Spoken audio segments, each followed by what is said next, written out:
Hi ಎಲ್ರಿಗೂ ನಮಸ್ಕಾರ. Baby food recipe day 7 ಇವತ್ತು ರೈಸ್ ದಾಲ್ ಮಾಡೋಣ.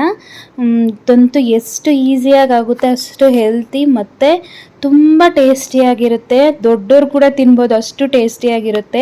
ಒಂದು ಕುಕ್ಕರಲ್ಲಿ ಸ್ವಲ್ಪ ತೊಗರಿಬೇಳೆ, ಸ್ವಲ್ಪ ಅಕ್ಕಿ ಮತ್ತು ಮಸೂರ್ ದಾಲು, ಸ್ವಲ್ಪ ಹೆಸರು ಬೇಳೆನ ಚೆನ್ನಾಗಿ ತೊಳೆದು ಇಟ್ಕೊಂಡಿದ್ದೀನಿ. ಮತ್ತು ಅದ್ರ ಜೊತೆ ಒಂದೆರಡು ಬೆಳ್ಳುಳ್ಳಿನ ಕೂಡ ಚಿಕ್ಕ ಚಿಕ್ಕದಾಗಿ ಕಟ್ ಮಾಡಿ ಹಾಕ್ಕೊಂಡಿದ್ದೀನಿ. ಮತ್ತು ಅದ್ರ ಜೊತೆ ಸ್ವಲ್ಪ ಪೆಪ್ಪರ್ ಪೌಡ್ರು, ಚಿಟಿಕೆಷ್ಟು ಅರಿಶಿನ ಕೂಡ ಹಾಕ್ಕೊತಾ ಇದ್ದೀನಿ. ಟೇಸ್ಟಿಗೆ ಎಷ್ಟು ಬೇಕೋ ಅಷ್ಟು ಸಾಲ್ಟ್ ಹಾಕ್ಕೊಂಡು ನೀರು ಎಷ್ಟು ಬೇಕೋ ಅಷ್ಟು ಹಾಕ್ಕೊಂಡ್ರೆ ಆಯಿತು. ಇದಷ್ಟೇ ರೆಸಿಪಿ. ಸಾಲ್ಟು ಬೇಡ ಅಂತಂದರೆ ಸ್ಕಿಪ್ ಮಾಡ್ಕೋಬೋದು. ನೀರು ಹಾಕ್ಕೊಂಡು ಒಂದು 2-3 ವಿಸಿಲ್ನ ಕೂಗಿಸ್ಕೊಂಡು ಚೆನ್ನಾಗಿ ಮೆತ್ತಗಾಗೋವರೆಗೂ ಬೇಯಿಸ್ಕೊಂಡ್ರೆ ಅಷ್ಟೇ. ತುಂಬ ಟೇಸ್ಟಿಯಾಗಿರುತ್ತೆ. ಮಕ್ಕಳು ಕೂಡ ತುಂಬಾ ಇಷ್ಟಪಟ್ಟು ತಿಂತಾರೆ, ಅಷ್ಟೇ ಹೆಲ್ತಿ ಕೂಡ. ಈ ಮಸೂರ್ ದಾಲ್ ಹಾಕಿದ್ದೀವಲ್ಲ, ಇದರಿಂದ ಮಕ್ಕಳು ಕೂಡ ವೆಯ್ಟ್ ಗೇನ್ ಕೂಡ ಚೆನ್ನಾಗಿ ಆಗ್ತಾರೆ. ಇನ್ನು ಚೆನ್ನಾಗಿ ಬೇಯಿಸ್ಕೊಂಡಾದ್ಮೇಲೆ ಈ ಥರ ಮ್ಯಾಶ್ ಮಾಡಿಕೊಂಡು ಮಕ್ಕಳಿಗೆ ತಿನ್ನಿಸೋದ್ರಿಂದ ತುಂಬಾ ಟೇಸ್ಟಿಯಾಗಿರುತ್ತೆ. ನೀವು ಕೂಡ ಒಮ್ಮೆ ಟ್ರೈ ಮಾಡಿ. Thank you for watching. Follow for more.